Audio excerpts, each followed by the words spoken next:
Mesdames et messieurs, au seuil de cette campagne européenne, si décisive pour nos nations et pour l'Europe, je suis très heureuse d'être parmi vous, ici à Sofia, pour soutenir notre allié le Volia et son président Mareşki. Je sais le combat qu'il mène. Sachez, amis du Volia, que les patriotes français vous regardent et vous soutiennent par le cœur et par l'esprit. Le combat exigeant que vous menez est d'abord le combat légitime pour votre cher pays.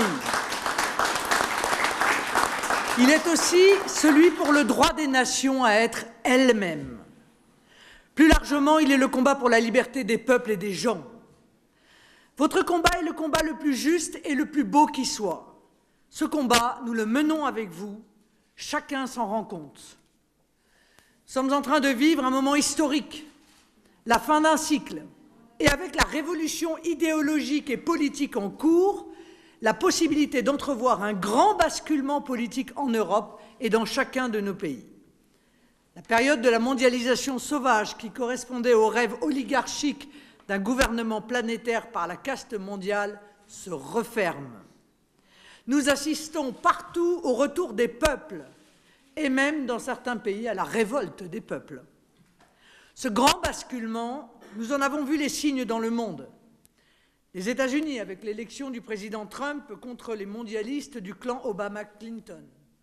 Nous le voyons avec la Chine qui développe de manière décomplexée une politique nationaliste, avec l'Inde qui renoue avec son identité, avec le Brésil qui tourne le dos au chaos internationaliste du modèle vénézuélien, et même avec le Qatar qui se lance dans un grand projet de Made in Qatar. Certains ne voient pas que ces signes convergent. Ils expriment, certes de manière différente selon les pays et les cultures politiques de chacun des États, mais ils révèlent une tendance lourde et, je crois, irrépressible du monde. Nous allons incontestablement vers un nouveau monde, vers de nouveaux modes de régulation planétaire.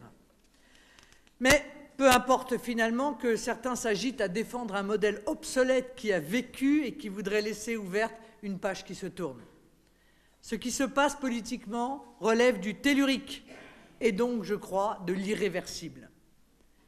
Les tenants de l'ordre ancien, au premier rang desquels les européistes, n'arrêteront pas l'histoire qui s'écrit devant nos yeux. Leur imprécation morale, totalement vaine, les pressions économiques mesquines ou les chantages politiques puérils dont ils menacent 500 millions d'Européens n'y changeront rien. On n'arrête pas la mer avec les bras, pas davantage, qu'on achète avec de l'argent les peuples qui ont une conscience de peuple. Le cri qui s'élève dans tous les pays est en effet un appel des peuples à rester eux-mêmes. Une légitime revendication à ne pas voir leur histoire et leurs identités sacrifiées à des logiques marchandes, à des visions idéologiques hors sol, à des soumissions politiques de type impérial. Je sais combien, vous, Bulgares, vous êtes attachés naturellement et viscéralement à votre indépendance, à votre identité, à votre liberté. Vous, nation bulgare la plus ancienne parmi les nations de notre continent. Vous, peuple bulgare, fier et courageux, qui avez montré durant 15 siècles une capacité de résistance qui force toujours l'admiration. Votre histoire est un exemple pour nous tous. Et surtout pour nous Français qui sommes, vous le savez, un peuple épris de liberté des peuples, de l'indépendance des nations, du courage dans l'engagement. L'Union européenne n'est pas attractive.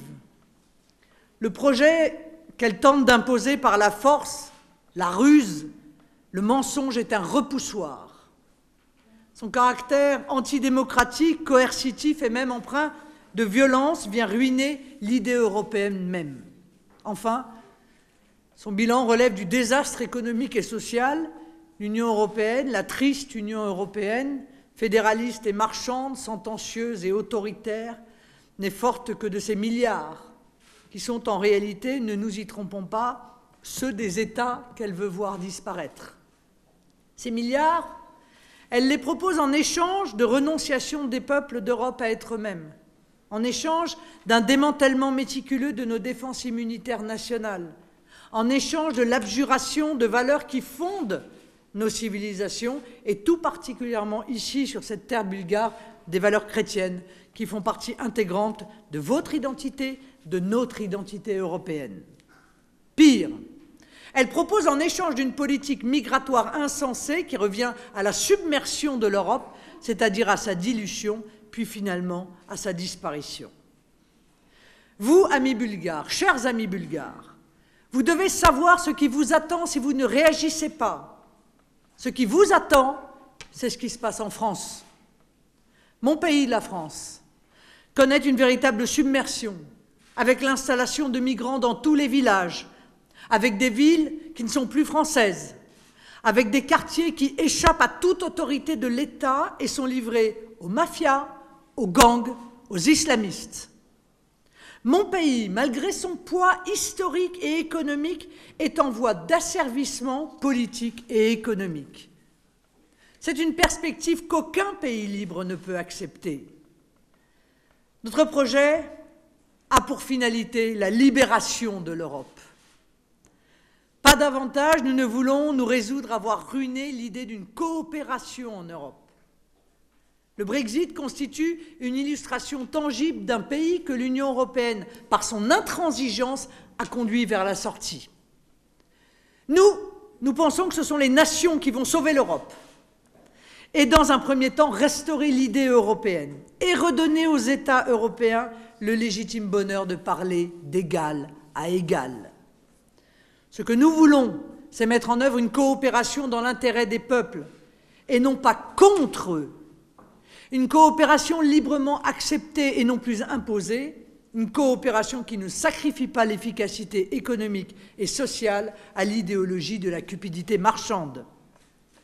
L'élection européenne va être l'occasion pour les peuples de dire aux commissaires gris de Bruxelles, barricadés dans leur immeuble de verre et qui croient à la marchandisation du monde et des gens, « Vous croyez pouvoir tout acheter? Vous ne nous achèterez pas. Vous ne nous corromprez pas. Les peuples d'Europe ne sont pas à vendre. Les Européens ne seront pas les esclaves du monde inhumain vers lequel vous voulez nous entraîner. » Je le dis avec sérénité. Laissez nos nations tranquilles. Je sais qu'ici, à Sofia, dans cette Bulgarie qui a toujours combattu pour sa liberté, cette espérance est partagée. Les européistes achèteront d'autant moins les peuples que ceux-ci savent maintenant qu'une coopération européenne encore plus profitable économiquement pour eux est possible, qu'une construction européenne fraternelle est possible, qu'un beau projet peut réconcilier la liberté et l'efficacité. C'est la voie que nous, les partis patriotes d'Europe, nous proposons.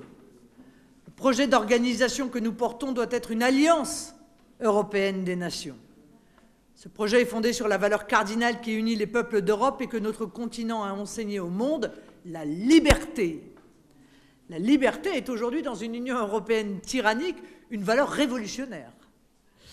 La liberté, ce n'est pas seulement un beau principe, c'est un concept essentiel en matière de coopération, car il ne peut y avoir de coopération efficace si elle n'est pas librement consentie, a fortiori si elle s'exerce contre la volonté des peuples, contre les intérêts des peuples, contre l'identité des peuples.